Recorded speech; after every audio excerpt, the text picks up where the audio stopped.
Hi, everybody. Thank you for joining what will be the inaugural AHI Housing Solutions webinar. I should say that the first time one does anything, one bashes through it, and one learns as much by doing it as the audience learns by having it done to them. I mean, having participated in it. We're going to try to make this into a series because we think that we're in a time of very rapid change with a lot of dimensions of change. A lot of things are more interactive than they used to be in terms of breaking down silos of intervention and silos of thinking, quite frankly. And so it's necessary to have lateral or hybrid thinking. Virtual convenings like this one, as we're all discovering, are actually very good for this because you can bring a lot of people together from a lot of different geographies, a lot of different perspectives. And you know, on Zoom, everybody's in a secure location. So we're all equal, at least as we start. And that's actually, from a technological standpoint, kind of heartening. Now, our job in these, indeed, one can argue that AHI's reason for existence, is to push change-making ideas out there into the space, to look at things from new perspectives and design things as they should be or could be, rather than simply saying what is and let's make an incremental change. I was once on a panel in Delhi, of all places, India, at an Asian housing conference, and the moderator introducing me opened by commenting on the previous presentation. He said 6 words. He said, "Facts we've got, solutions we need." And that always struck me to heart. That's what our job is to come up with solutions that adapt to the facts that are present. I should say also that we're able to do this in large part because of folks like you. Some of you have volunteered for AHI, some of you have worked with AHI, many of you have donated to AHI in sums large and small. And even though we operate as a consultancy because we have no endowment, we are in this for the impact. And we have more impact when we have more donations. So if you have donated, thank you. If you haven't and you wish to, there'll be a link by which you can do it. We are also an IRS registered public charity, and for that, breadth of donations matters as well as depth. More money is better, but more donations are better too. So whatever you can do, we will appreciate. I'm delighted to do this because both Anya, as my longest serving colleague in AHI, and Wyman, as perhaps my most oracular board member, both bring a solution sensibility to the discussion. And I'm going to get out of the way in about 45 seconds. But just so you know, going into this, we intend to make the recording available afterwards. The good news for you folks is that because you are live participants, you get to be part of the dialogue, and it should be a dialogue. The bad news is if you say something bad, you better tell us so that we can excise it before it becomes immortal. Run of show will be about 30 minutes of talk and 30 to 45 minutes of Q&A. I can see most of you are Zoomster experts, or at least open water Zoomsters. You stay on mute unless you're talking. Thumbs up for that. And secondly, while we like to see everybody's face, if you have a bandwidth issue, the easiest solution is to turn your camera off. If you do not have a bandwidth issue and you turn your camera off, I'm going to think you're bashful, and we will factor that into our evaluation of you. Finally, there's a chat button and there's a reactions button. The chat button is particularly useful. Do please type questions into the chat. Everybody will be able to see them.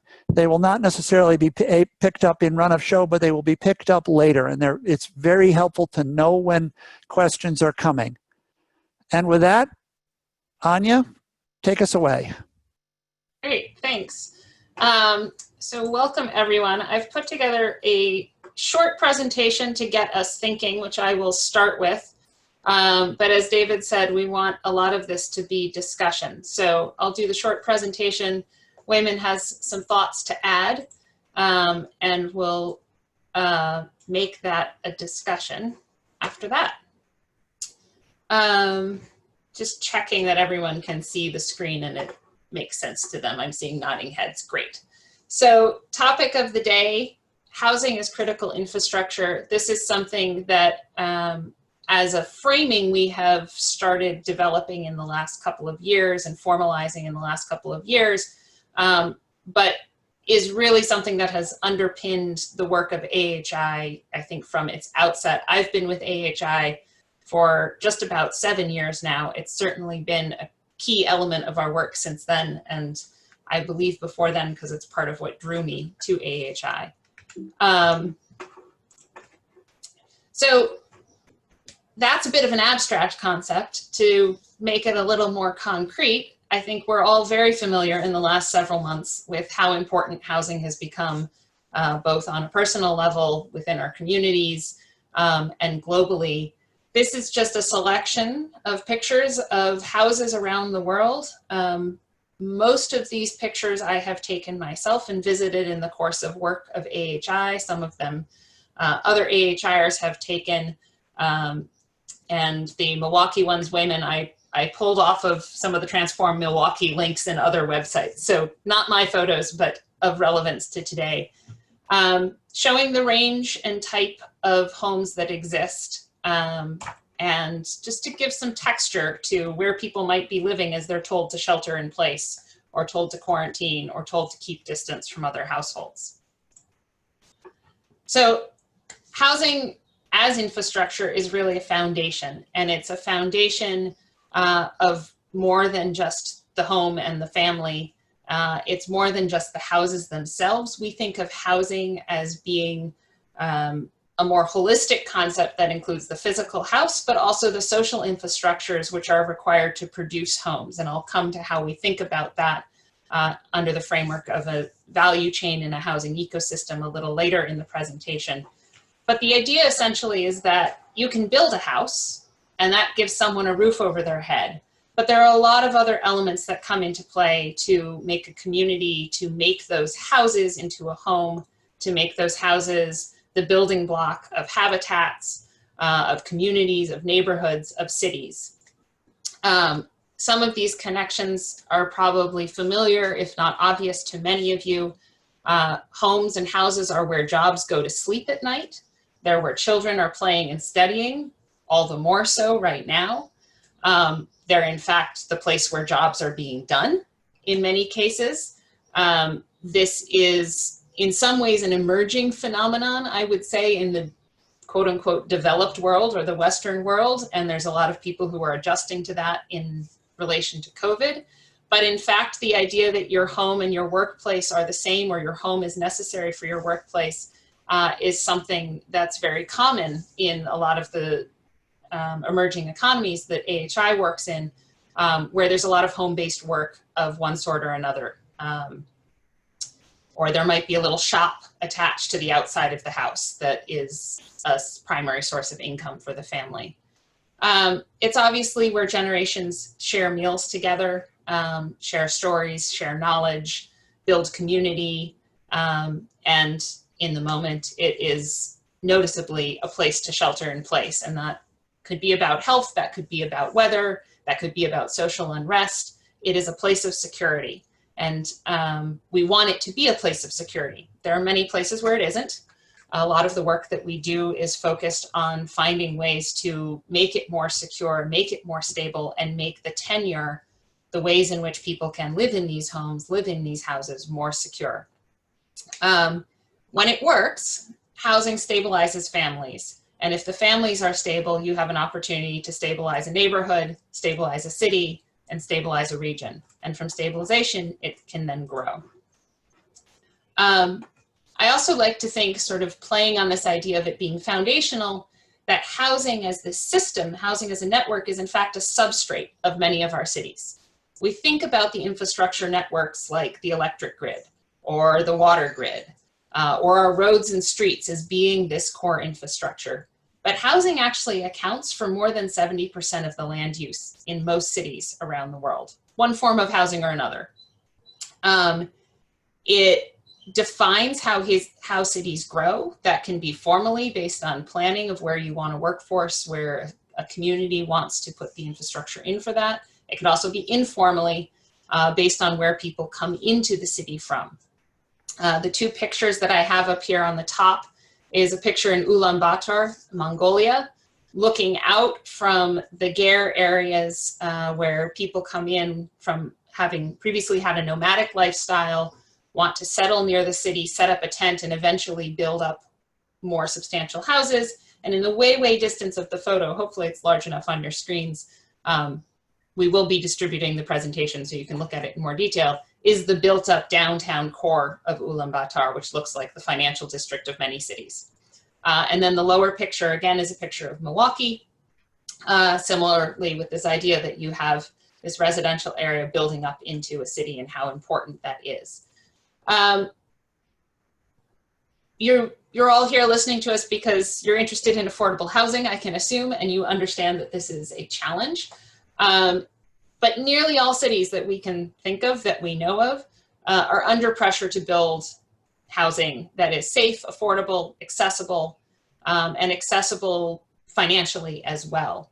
That may be new build, that may be retrofit of existing stock. There's a lot of different ways to create that supply, but that supply is necessary and is constantly evolving and constantly growing.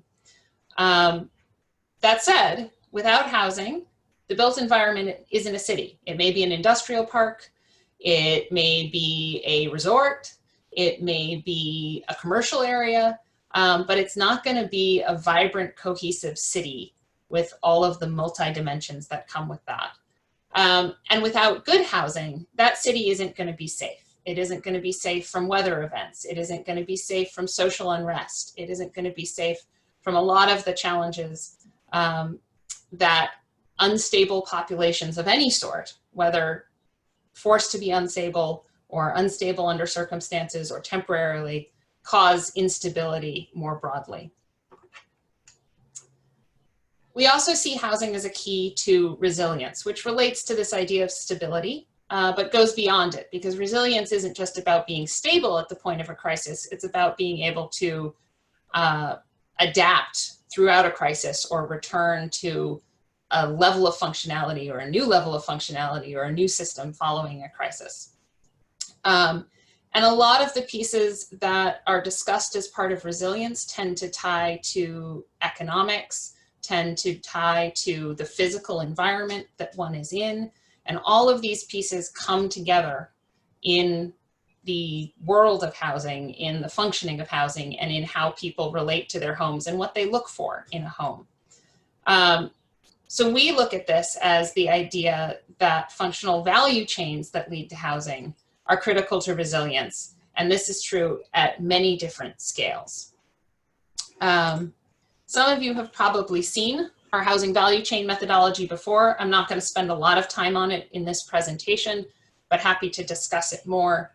We use this as the underpinnings of almost every analysis that we do. And it's a way to learn about a location, about a country, about a region, in a structured way that can bring together both informal information and informal systems and formal systems, and talk about them together, talk about how they interact, both on the demand side in terms of financing for housing and how people access housing, and the supply side of how housing is built.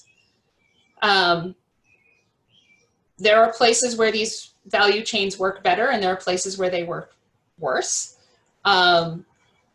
Even in the places that at a first glance seem to be working well, there's always an opportunity to improve the value chains, and therefore improve the access to housing, improve the quality of housing, and improve the affordability of housing in that particular place. And I want to speak a little bit about the formal and informal aspect, because oftentimes, and this is a picture from a fairly rural area in Haiti, where you see sort of this evolution and change of different kinds of housing. And a lot of the places where we work have these juxtapositions of more formal and less formal housing. And I would posit that even many of the places that those of us on this call live have these juxtapositions. They just may not be quite as stark or quite as apparent. but it's worth thinking about that because there is value to some of the informalities that come in how people shape their spaces and create their spaces to make a house into a home. And if we want housing to be this foundation, this core of our communities, this core of stability, the houses and homes and systems that we design to support them need to be related to what that community is, what the needs of that community are. And that can be seen in many times by looking at the informal adaptations or informal constructions or informal evolutions that occur in the communities and tying that to the more formal structures that may be more financeable, may be more saleable in other forms. So I will leave it at that for thoughts and presentation and pass it to Wyman for your thoughts and response and some of your experience in dealing with these issues. Thanks, Anya, and hello to everyone. I guess I'm going to start with something that I think is really important, the housing value chain, because it has, for me, provided a complete picture of this complex system, both the demand and supply side, which speaks to our market economy, but all of the various players where you can possibly see stovepipes and the like. And one of the things of thinking about housing as infrastructure, I think, is having to think systemically. So when you build a bridge, those bridges are usually part of a broader transportation network. But we don't completely think of housing in that way. And I agree with Anya on another important point, and that is in the slide that kind of shows people creating their own housing and maybe starting with something very small and building it. I remember visiting South Africa, and one of the approaches they were taking was that they help you get a roof, 4 walls, and everything else you had to add. And the view was, you're not going to get that because you can't afford that. But we could, based on your income, we can get a roof over your head that will be safe and dry and work for your family. And as that family saves more income, they can then add indoor toilet. They could decide what they want to do with heating systems. At the higher end, they may have been making decisions on air conditioning or electricity. And so I do think that as we think about solutions, that is a solution. And that brings me to, I think, what we really have to overcome to address housing. And that is in the US, and I assume this is a global factor, is that the cost of housing, to build it, to finance it, to organize it, to produce that unit, the cost is rising faster than people's pocketbooks. Again, I'm just using the US. I have seen where developers have put together projects, and I think the best example of that was right after the last presidential election, what happened with tax credit prices. And all of a sudden, you had a $12 million project, you had all of your capital stacked together, the price dropped, and all of a sudden you had a $4 million gap, just like that.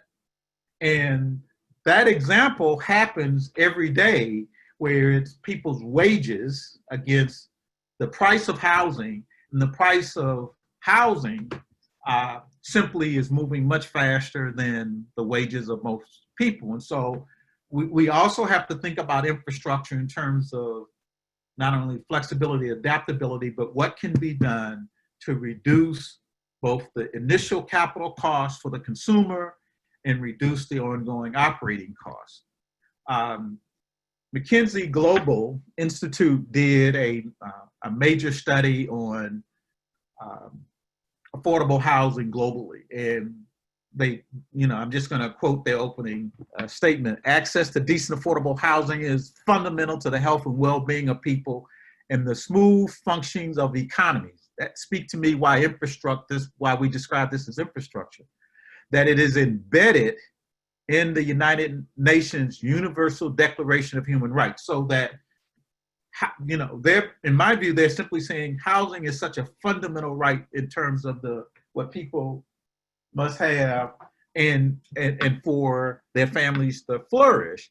But the fact still is that there are tens of millions of people who simply don't have enough income to afford housing, and that the cost of housing is rising. And so this report noted that there's an estimated 440 million urban households around the world, some 1.6 billion people, that will need additional housing by 2025. That doesn't include the cost of replacing housing, or the added use as populations grow. And so, again, solutions that I think that would help, and McKinsey talked about it, and that was to really take a look at the major components of the cost and look at ways in which you can engineering efficiencies in land, development costs, operating and maintenance, and financing. And I'll leave with just one comment of why we need solutions, is that the problem we're facing is that we're still building houses the way that our great-great-great-grandparents built them, for the most part.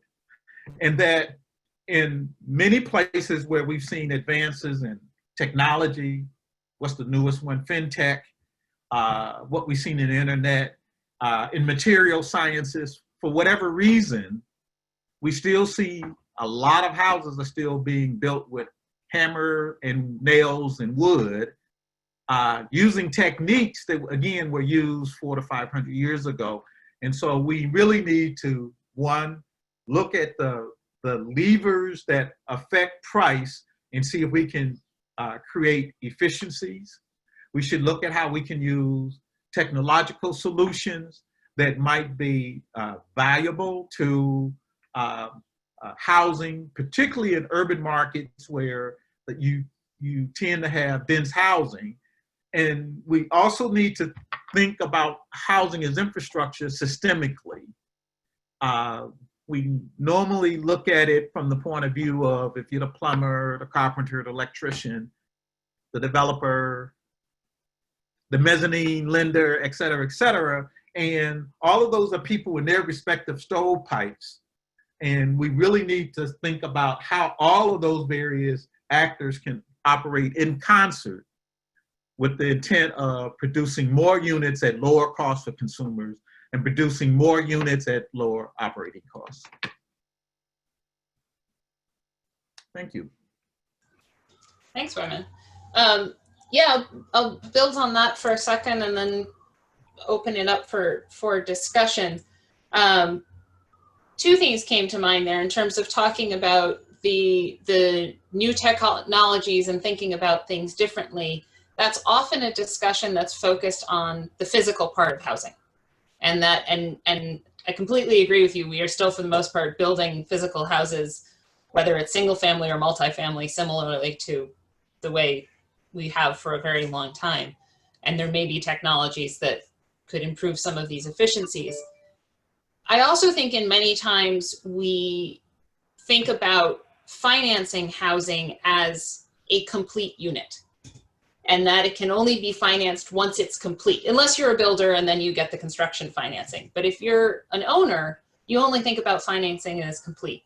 And in many of the places that AHI works, there's a real opportunity to look at incremental construction of housing that can still be secure, that can still be improvement. It's not that you only have 4 walls and you're missing the roof, but maybe you have 2 rooms and you're building on a 3rd, or you're adding a porch and converting that into an enclosed area that becomes the next step.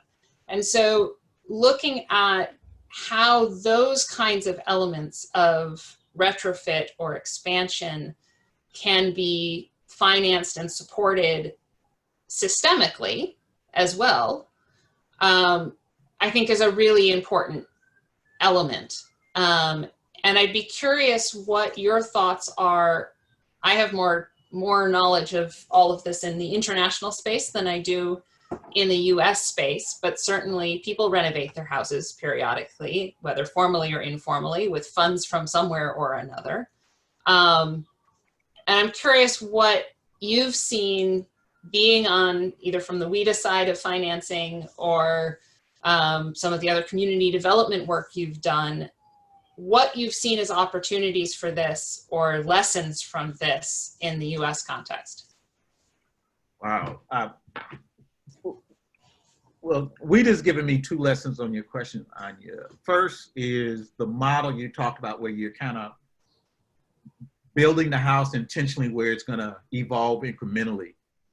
I know occurs outside of the United States, but it's my observation in my years of just financing and developing is that America has a middle-class bias.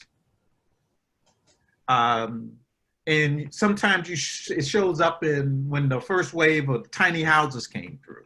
I'm just using that as an example. It wasn't about the tiny houses, but our middle-class convictions where now the average American home is over 2,500 square feet and steadily growing year over year was like, who would live in this little thing? And so there's a societal bias, and that societal biases may exist in other countries. It may just be different. One of the solutions that I saw that kind of attempted to address this was to work that we did at Transform, where we looked at these communities that had high unemployment and happened to be near employment centers. And so we took the old model where you have to spend $1 billion to put highways to get workers to employment centers. And instead, we found where there were employment centers and housing and workers nearby, but the conditions of the housing was just bad. And so we focused on improving that housing, realizing that that a large number of people, we actually went back and quantified it. And the question was, based upon the 300,000 people who were in close proximity to these 6 inner city business parks, how many of them could walk to work? And we simply said, what is the population within a quarter mile? And it was tens of thousands of people. And now what's the importance of that? We saw that as a way of helping to both improve the housing, but save people's pocketbook, because all of a sudden the need for a second car or maybe even a bus fare could significantly go down, not including the fact of the increase in people biking. And so this idea of putting the housing where the jobs were, where the workers were, where you had the bad housing that could be turned around to provide viable housing, we thought was a way to create greater synergy and support both the jobs centers, but also support communities that have historically had some of the highest unemployment and the highest unemployment gap between white and Black workers in the country. And so we saw success. But the next and last item on that is kind of the cautionary tale. And that is infrastructure tends to cost a lot of money. Bridges, roads. I think about Boston, the Big Dig. And infrastructure is the other part that's kind of built into our American psychic. We have stopped being the builders. I mean, I grew up where I learned about the projects that were the forebearers of the Big Dig. I grew up in Chicago. They changed the direction of a river. One of the man-made wonders on the planet we don't do that anymore. And part of it is this issue of cost. Part of it is some of our own, as a nation, our own angst. But I mentioned that because housing is infrastructure, we can't forget that infrastructure is taking it on the chin, where even since 2016, where it has seemed that you had both the executive branch and the legislative branch, both the Democrats and Republicans, all were saying we're for an infrastructure plan, but do we have an infrastructure plan? So it seems that we still are talk instead of act. And we've done the research, we've done the analysis, there seemed to be agreement, but we haven't been able to take that step. And I just think something has occurred in our society, and I mention that because I just wonder, will that be almost like an intrinsic inertia that we always are pushing up against? You can't see it. It don't come out and say, no, we don't want your housing here, but just the nature of how our society looks at both infrastructure and the very issues we're covering. Do we need to have people think differently? And maybe that work is already occurring. But I just think that as a society, we are a bit skittish about infrastructure, as desperately as we need it and as desperately as it would help improve the efficiency of our nation. Absolutely. So can you just give a brief description of what Transform Milwaukee is? Because I realized you and I were playing a little bit of inside baseball there with the terms when I asked you about it. Transform Milwaukee was an initiative initiated by the Wisconsin Housing Economic Development Authority. I assume you guys know about housing finance agencies. First, it was an effort to have a housing finance agency with $2 billion of assets behave like a community development financial institution. So instead of we're the state, we make these decisions to kind of be closer to the customer in the market and to build stronger relationships so that we could have a better job. Two was that our strategic strategy was to strengthen these industrial parks that had half the jobs, were paying family supporting wages. I mean, it's just all these positives right in many of these inner city neighborhoods. People didn't know they were there, but next to those industrial parks was, as I said earlier, really bad housing for the most part. And or they were entering the stage of gentrification, which for most people meant that now they was getting better, they were losing a chance of being able to benefit. Last, we didn't just focus on housing, but we also focused upon businesses and industries under the premise that business and industry working together, both government, the public sector, private sector working together could do more. And we quantified what we thought it would take to turn around those neighborhoods. And it was from a capital point of view, it was within our grasp. But more importantly, when we start seeing the benefit of a plan that would significantly improve the quality of life of thousands of families by improving their income, improving their housing, and improving their job opportunities, was a trifecta that we thought was important. We invested over a 7-year period, publicly and private, $1 billion. And the $1 billion was our goal of testing if this idea of scaling community development could work. And ending 2019, we had invested over $1 billion, and additional reinvestment has continued, both big and small. Thanks. So Sanjana had a question about infrastructure resilience and what resilience means, thinking of housing as a critical infrastructure system. And I think that also is interesting to link to what you were saying, Wyman, about essentially the risks of putting housing in the category of infrastructure if infrastructure is always said to be a priority but isn't acted on as one.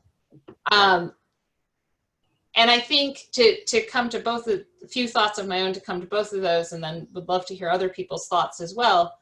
Part of what got me thinking about putting housing in the category of infrastructure and framing it in that way is that there has been such a focus on the resilience of infrastructures specifically, but housing was never thought about in that way. It was, we need to make sure that, you know, the roads don't flood. We need to make sure that the electrical grid goes out. If the houses get wiped out in a flood, well, we'll just rebuild them. And it was sort of like, well, no, that's the infrastructure of your city. If the houses are wiped out in the flood, people don't have anywhere to live to come back and rebuild the roads or clear the roads or do any of the above. So I think there is the risk, but there's also an opportunity in tying these pieces together and pushing some people who don't think about housing, think of housing as expendable or replaceable, as being more fundamental to how a city functions or how a region functions. In terms of what it actually means, I think there's a lot of different elements to that. There's certainly the physical element, that houses are built appropriately for whatever context they are in, and whatever natural or other risks they may be surrounded by or have the potential of facing. But I think it also means thinking about certainly the affordability of it, that if, you know, a housing in an area is not, you know, or is just barely affordable to a population, and they're stretched just to be able to live in that area, the resilience of that entire community is going to be less because the resources of that entire community are less. So thinking about those elements is a key element. And I also think there's an element of the social to it, that with houses, as I was talking before, being a center of families, being the center of community, an opportunity for the building of community, that all ties into it as well and goes both ways, that housing is more resilient if there is a community to support the inhabitants of that housing, because there are more options. We saw in Haiti after the earthquake that many people had nowhere to live, but there were also families whose houses hadn't been damaged, who had space in their backyard, and the neighbor's family could stay there for X amount of time. So you had, again, thinking about this systemically, looking at where the strong points and the weak points are and how they can support each other. So with that, I'd like to hear what people are thinking about this discussion. We have about half an hour or so left, and open it up for conversation. Actual verbal conversation. I don't need to be reading people's comments out of the chats. You all have the power to unmute. Anya, this is Rob Hammock. Since I just put that one in the chat, I guess I'll jump on in here as an actual voice. Please do. Where I certainly appreciate the discussion and thinking about housing as infrastructure, but thinking about this is for the international context as opposed to the U.S. And to me, the interest here has been, whereas my wife has worked with the Peace Corps in the past and has worked with groups in sort of in West Africa. All of my experience is affordable housing in the U.S. is how to, there's one, the practical side of the how do we do things, but then the political side of gathering the support with it, because I think the infrastructure is, as long as housing in the U.S. is viewed really as an individual private good, and that I think is in the American context that the individual's choice is really what is always the sort of preferred locus of decision making or power, versus the idea that infrastructure is a public good, it's always going to be secondary. And I guess that's my observation. I'd love to be proven wrong or find a hopeful way through that otherwise. So I'm curious your thoughts or experiences in other countries.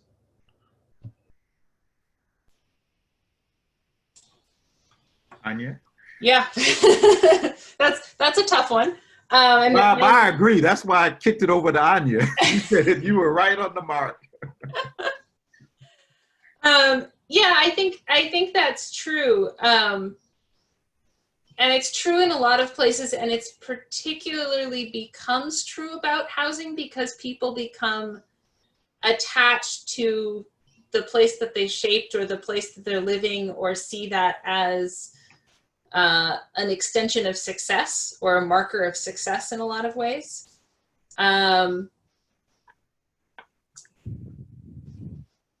So I do think it's often seen more as a private good, and that, as you're saying, it has its pluses and minuses. I think there are certainly cultures out there, there are certainly places that we have worked where the common good is a stronger cultural direction than it is in the US. The interesting thing is that, at least from what I've seen, and David, you may have some other thoughts on this as well, housing doesn't necessarily get put in that category of common good. It still ends up in it's an opportunity for someone to take care of themselves. And we'll provide other services, but we won't necessarily provide the support to housing until you get to the bottom of the barrel where you absolutely need social housing and social housing support, which we classify a little differently than affordable housing, which has a whole range of, it needs to be affordable at a lot of different incomes. Yeah. You know, there's always going to be a section of the population that needs the social safety net support for any number of reasons. And lots of challenges to that, which is a whole nother discussion. But this other area where there's an opportunity for people to be engaged in building or creating or accessing housing, and how is that supported as a community good? I haven't heard enough conversation about that in the places I've worked. David? Most housing in the world is not a money good at all. It's a physical good. It's an inheritance good. It's a use good. It is passed down from parents to children. Most of our law, certainly in English context, and I think in other cultures, around real estate transfer and mortgage, for example, derive from inheritance. Estates and wills, title passes down from among the generations. Additionally, in most of the world, you said it before, Anya, housing is a process, not a product. It is constantly being changed and improved, of course, because it's also constantly deteriorating. Now that is predicated. I had the great fortune to be with Anya in Ulaanbaatar when she was taking those photos. That is predicated. I'm going to use UB as the example. Mongolia is a nomad culture. The law says you tote your house around. They call it a gur. We'd call it a yurt. When you plant it somewhere, you own the periphery of the land you plant around it. This works fine in a country with a population of Mongolia and no cities. But the minute you start to move into an urban environment, housing shifts from being a physical good with no impact on your neighbors and no infrastructure, by the way, there's no infrastructure in the gur areas, to a money good where the housing is supported by what you and I would classically call physical infrastructure. Right. And so that makes housing as a form of urban infrastructure this real paradox. It's the only form of infrastructure that is privately owned by the people who use it. It's the only form of infrastructure that depends on all the others and is the counterpart to all the others, but is never seen as such in the big capital expenditure discussions. And I guess the other thing I would say, I loved your term substrate, Anya. I will steal it with attribution. That's fantastic. But I will say housing is people and neighborhood infrastructure. If you look at Lower Ninth Ward after Katrina, what got blasted was partly the housing, but what also got blasted was the interpersonal networks of the people who lived there, who were operating in a quasi-formal economy, right? And we are too ready. America, ever since Bob Moses and even before Bob Moses, has been too ready with the bulldozer and the skyscraper and saying, well, all you have to do is move the people out of their cruddy little boxes and into new high-rise boxes and all will be well. So if most Americans having to work from home for extended periods for the first time in their lives start to say, hey, wait a second, imagine if most of the world works this way and housing is part of my work infrastructure. I do think we need a new dialogue around it because we ain't going to unbuild the cities. I wanted to jump in here in part because I have to leave pretty quickly, but Rob brings up a point that I've done a lot of thinking about, especially because my entire 40-year career in housing has been in a high-cost community, in which the notion of adding more access and affordability around housing has been, a point of enormous controversy and contention.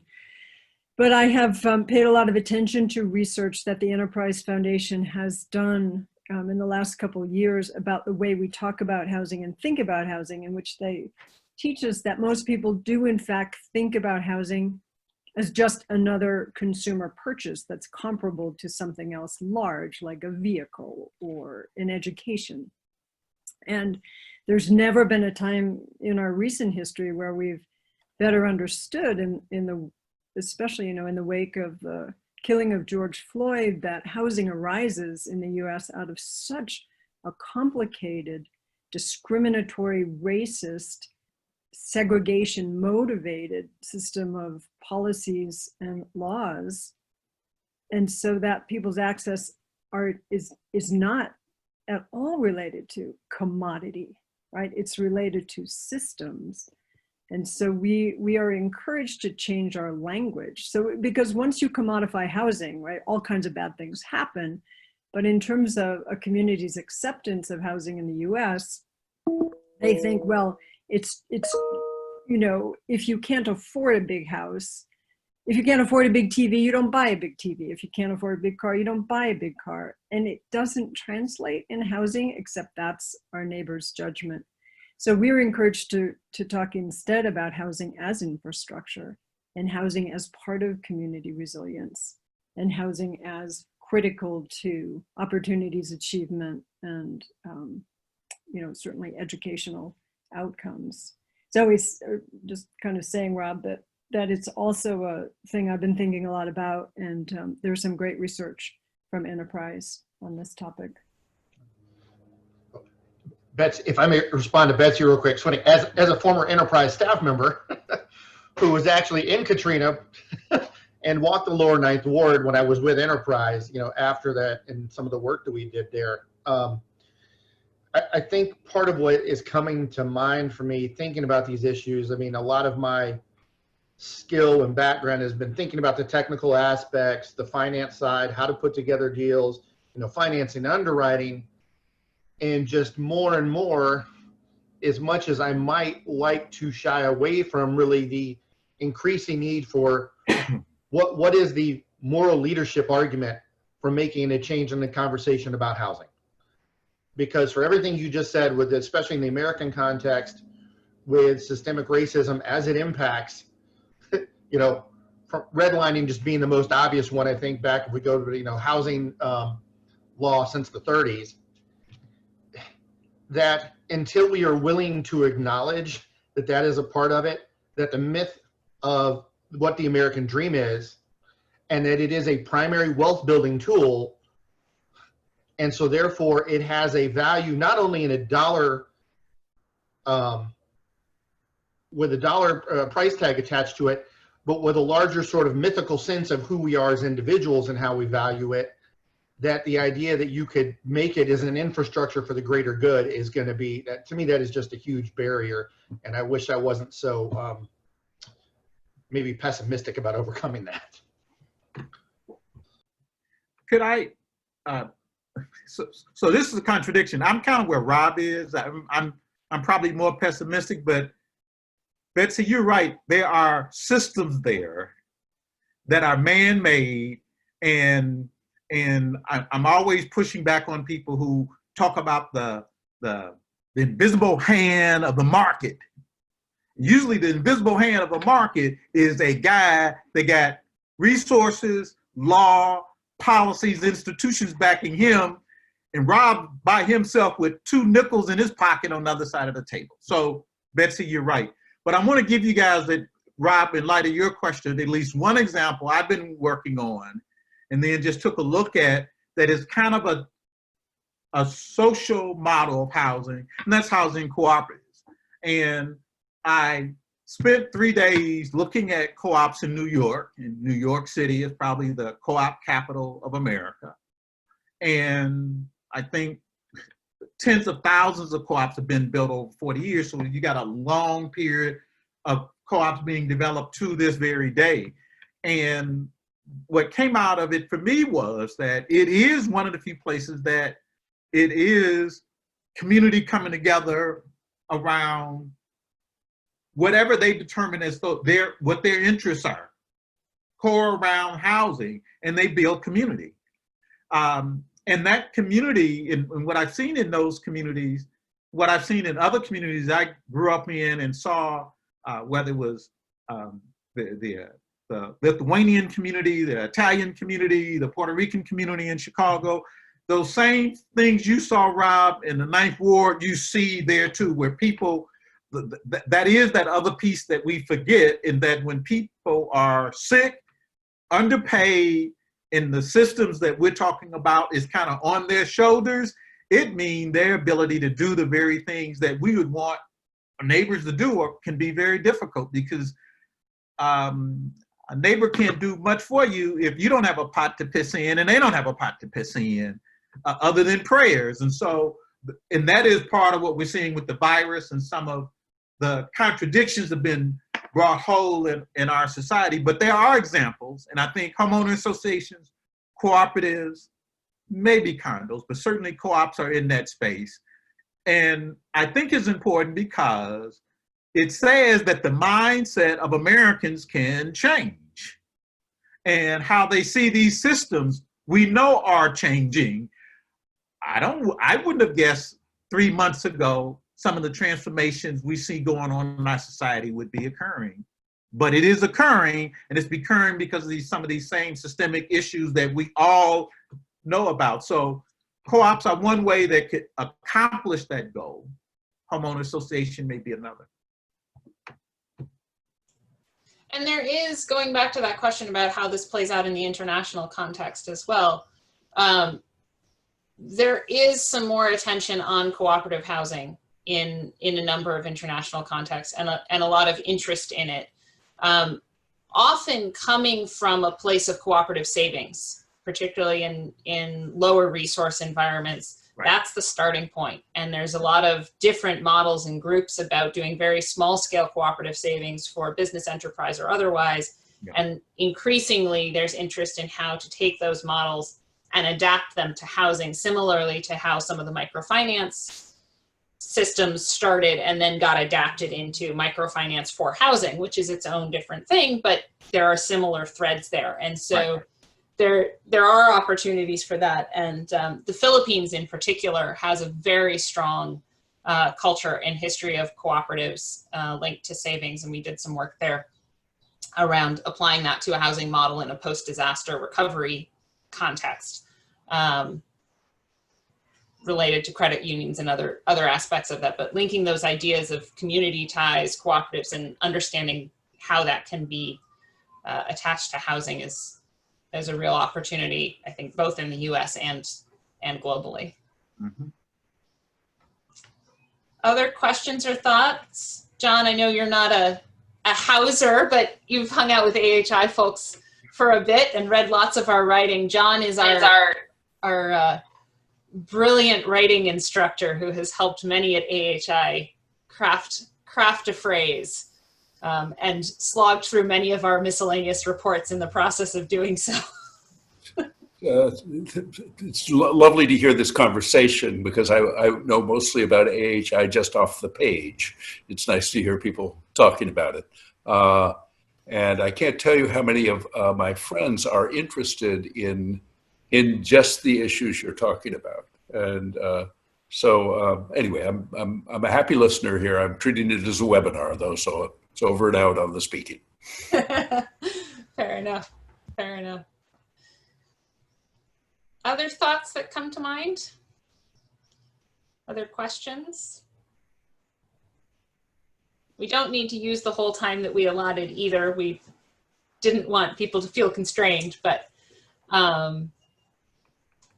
most webinars generally run for about an hour, and people have things to do. So I have a question / comment about the cooperative model in the context of looming evictions coming up in August in the US and how cooperatives could be used to create community resilience, or somehow, I'm not quite sure what the connection is there, but, or the idea, it's kind of a half-baked thought there, but. Wyman, I'm going to give that one to you. Well, you know, co-ops have a long history. I got introduced to co-ops when I saw this film about the Bass role in co-ops, founded by a priest there. But what always attracted me was I didn't know there was Catholic social economic thought, and so this film talked about it. The bottom line was that co-ops are really the marriage of owners, and at least in America, owners and some level of professional property management. When I visited New York, I saw a range of co-ops. I saw co-ops of 6 units that was very interesting. That, you know, so you had folks who were baby boomers, and you had millennials, you had people of different races, and their cost was a fraction of what the market cost was. And when I visited some of the older co-ops, that handoff that's occurring is assuring that a family member or friend who buys or gets their share can continue affordable housing. So one of the things you get is that you get generational affordable housing. I remember visiting a project in Chicago, high rise in Wicker Park, and Wicker Park was gentrified 30 years ago. The studio apartment was $2,500. The 2-bedroom in Gill Park was $950. And that generational piece was very apparent because the president of that co-op moved in that co-op when she was no more than 13, 14 months old. Her grandmother participated on board. Her mother was on the board. And so here she was, now both board member and president. And it made me think about, when I talk to families who own homes, it's natural that their kids own homes. So that socialization of works in co-ops also, so that as you build co-ops, you actually create more people who advance those ideas, both personally, family, and community. The biggest challenge I find with co-ops is just people don't know. Wisconsin is a big co-op state. In fact, probably the largest Fortune 500 companies that are cooperatives are based here. You probably eat something that a co-op produced every day. If you Land O'Lakes butter, anything that has a cranberry, a co-op. And some of it is cultural. I mean, there was a lot of Swedes and Germans. These ideas came with Germans and other Northern Europeans, and it worked in Europe. It's working in communities here, and as it's working in these communities, it's changing to adjust to the needs of those respective communities. So there's a whole Canadian co-op community that is completely different from what you see in the U.S. and what's happening in New York or Chicago is very different than what you see in other communities in the U.S. But across all of them, some of the very values we talk about on infrastructure is there, because in effect, what a co-op ends up being is a private group of owners who have an ongoing institution other than that real estate that they own. And the experience is that the co-op is involved in other communities. It's actually one of the 7 principles of co-ops is to be a good neighbor, actively be a good neighbor. So if John is my neighbor as a co-op member, it's part of my mission to reach out to him. And I've been finding in Chicago, all of these failed schools where the co-op members have nothing, they're not educators, but they got people like John and me who spend 4 hours a week in that school. So guess what? That school has changed so that the co-op has become this organized group of human beings, separate and apart from the real estate. And I think that is power in and of itself, and is an additional reason why I think co-ops would be valuable anywhere, because it allows people to maintain and strengthen those relationship bonds. But in the US, those relationship bonds in many of these neighborhoods need to be strengthened for the things we talked about earlier. There's also brings to mind the resident-owned communities of America and the cooperatives that were formed out of mobile home parks. Right. And for those of you who don't know, mobile homes don't actually count as real estate in the sense of a house. In US law, they're essentially chattel. They're essentially the same as a car. And you rent the space that you have put your mobile home on. And there's not a lot of leeway to put pressure on the owner of that land if certain things are going wrong, or if they want to raise the rents, or you don't have a lot of rights to work with there to continue to make that space an affordable place. And as you may have seen or realized or seen, or if you've been in mobile home parks lately, mobile homes may be theoretically mobile, but they often don't look very mobile down the road. And they're pretty cemented in place, sometimes quite literally. So there has been an effort across the US that was led to organize mobile home owners into cooperatives, into more than a homeowners association, but an actual cooperative that could then eventually purchase the land and run the entire system. Again, thinking about housing as a system and not just the unit house that is sitting on something, run that system in a way that was sustained and could improve the life of everyone in the community, and take it from being a mobile home park into being, a community that was growing and could put down roots, quite literally put down roots in that place. So that's another model that is worth looking at, an organization that's done a lot of work around this question of co-ops and housing. And I could see, I don't know enough about it to make the connection right now, but Marge, I could definitely see there being threads of that, because you have a similar sort of tenancy model that you're working around, and finding solutions to vulnerable tenancy. And what would that look like if it's not a mobile home, but it's an apartment, or it's a set of apartments in a particular neighborhood that is at risk? So really good question.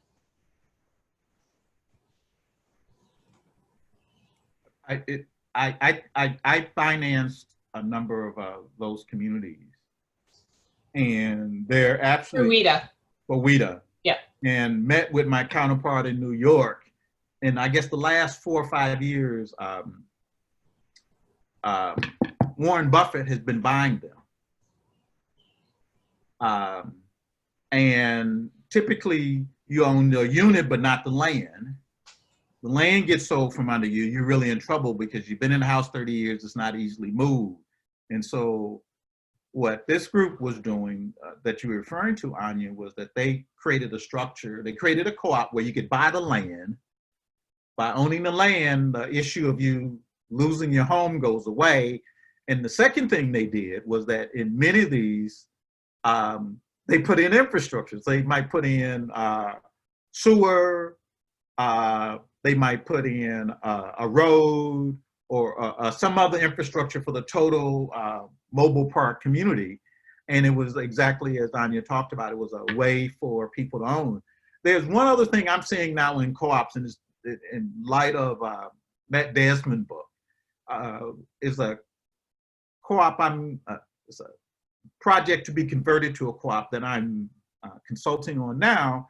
And I'm putting on the table, why not have a eviction prevention strategy built in? And so would members be willing to pool their dollars? That would be that emergency fund. Again, that to me is part of that resiliency.